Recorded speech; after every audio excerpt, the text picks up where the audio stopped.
Good morning students. कल आप लोगों को लास्ट टॉपिक में डिस्कस करवाया था कि किस तरह से ग्राफिकल रिप्रेजेंटेशन होती है डिस्टेंस टाइम ग्राफ में। आज हम डिस्कस करने जा रहे हैं velocity time graph. Vertical line में वेलोसिटी लेंगे और हॉरिजॉन्टल लाइन के अंदर टाइम लेंगे। वेलोसिटी मीटर पर सेकंड के अंदर होती है, यानी मूवेबल चीज़ है। टाइम एज यूजुअल सेकंड्स के अंदर मेजर होता है। तो सबसे पहले अब ग्राफ देखना है वेलोसिटी टाइम के अंदर।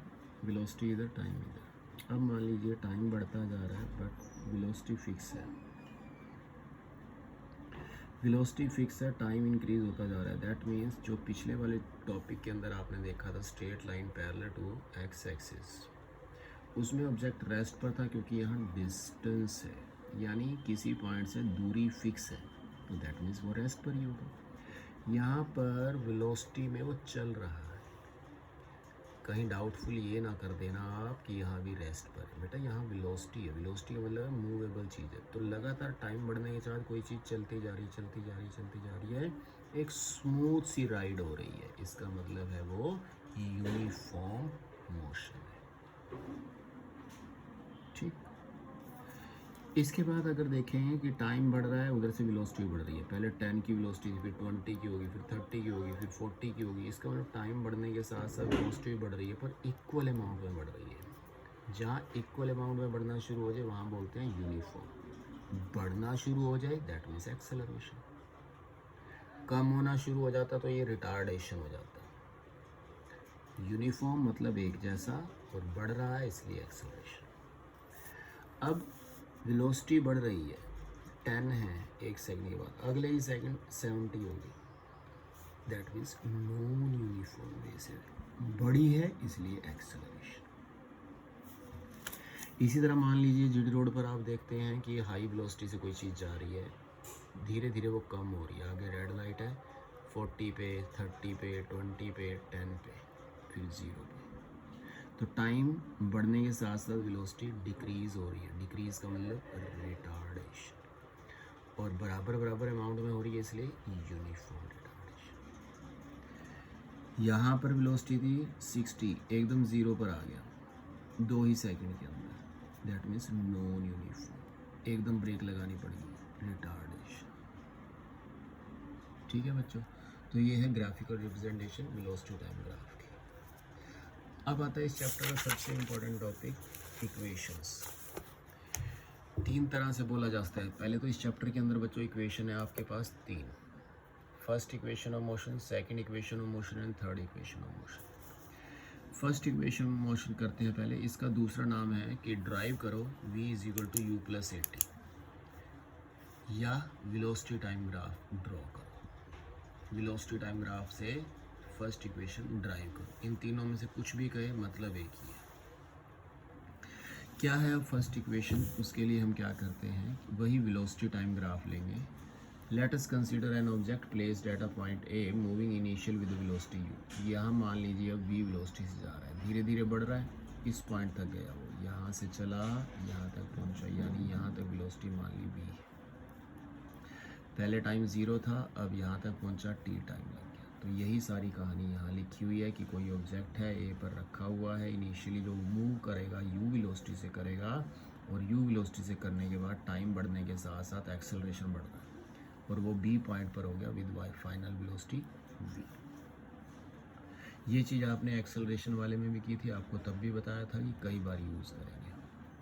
तो एक्सेलरेशन यहाँ पर भी यूज़ हुआ क्योंकि वेलोसिटी इंक्रीज हुई है। तो एक्सेलरेशन का फॉर्मूला होता है change in velocity by time. Change in का मतलब होता है final velocity minus initial velocity divide by time. तो v minus you by T, ये बिल्कुल वही सेम टू सेम एक्सेलरेशन वाली इक्वेशन है, वो यहीं तक छोड़ देते हैं।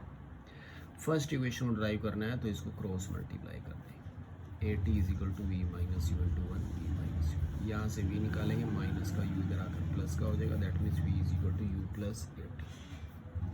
ये ड्राइव हो गया आपकी फर्स्ट इक्वेशन। डिट्टो वही है जो एक्सेलरेशन वाली है, तभी मैंने कहा था ये चीज़ आपको बार बार करनी है। अब अच्छी बात यह है कि आपको सेकंड इक्वेशन करनी है तो भी ये सारी चीज़ दोबारा, थर्ड इक्वेशन करनी है तो भी ये सारी दोबारा, एक्सेलरेशन करना तो भी ये सारी दोबारा। तभी मैंने कहा था एक बार इसको ध्यान से सुन लो, उसके बाद ये कहानी सारी की सारी कंप्लीट होनी चाहिए।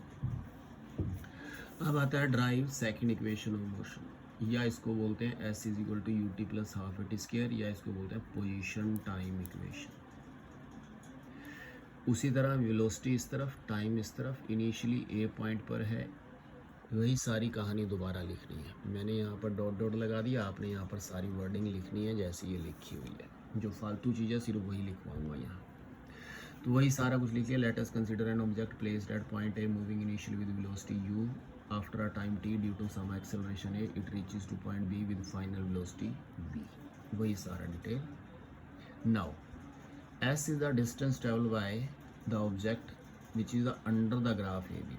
कोई ऑब्जेक्ट ए से बी तक चला है, इसने ये वाला सारा एरिया कवर किया। जैसे मान लीजिए एरोप्लेन चला, अब एरोप्लेन चल रहा है तो आप दिख रहा होगा शेडो सारी कॉपी के ऊपर है, यानी जहाँ तक ये कवर हो रहा है गया हवा से हवा है, पर नीचे वाला सारा एरिया उसने कवर कर लिया। उसी तरह गया ये ए से बी है, पर एरिया उसने ये सारा कवर कर लिया। इसे ही बोला जा रहा है S, area under the graph A B.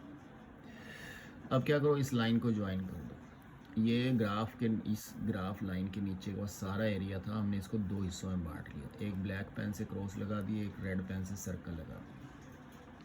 ये दो हिस्सों में साफ नज़र आ रहा है कि ये रेक्टेंगल बन रही है और ये ट्रायंगल बन रही है। तो अब एस क्या है, एस एरिया क्वाड्रिलेटरल है ओ ए बी सी। इस लाइन के नीचे यही एरिया आ रहा है ओ ए बी सी। ये एरिया दो हिस्सों में डिवाइड हो रहा है, रेक्टेंगल में और ट्रायंगल में। तो एरिया रेक्टेंगल का क्या होता है, लेंथ इंटू ब्रेड्थ यानी U T, length into breadth यानी यू टी। और ट्रायंगल का एरिया क्या होता है, 1/2 बेस इंटू हाइट। बेस तो यहाँ से यहाँ तक जो है टी, वही यहाँ से यहाँ तक है टी। हाइट क्या है, ये हाइट है इसकी, जो टोटल था v था, यहाँ तक u है, तो ये कितना बच गया v माइनस यू। तो 1/2 बेस इंटू हाइट, बेस है t, हाइट है v माइनस यू। ठीक। अब फर्स्ट इक्वेशन से आप लोगों को ध्यान से देखो, v माइनस यू की जगह क्या लिख सकते हैं 80, तो इस v माइनस यू की जगह क्या लिख लेंगे 80। तो यहाँ v माइनस यू की जगह 80, S is equal to U T plus half T, इसकी जगह 80 आया, टी इंटू टी मल्टीप्लाई होकर 80 square. That is our second equation of motion, most important question of this chapter. ठीक है बच्चों, नाम तीनों के याद होने चाहिए। कल इसकी थर्ड इक्वेशन और न्यूमेरिकल स्टार्ट करेंगे। ठीक है बच्चों, और फ्राइडे सैटरडे को आपका मोशन चैप्टर का टेस्ट भी होगा, ध्यान दे देना उसको। एक गूगल फॉर्म आएगा, उसके ऊपर एमसीक्यू टाइप जैसे आपने पीछे किया था, अब ये गूगल फॉर्म में डालूंगा। ठीक है, that is all for the day, thank you.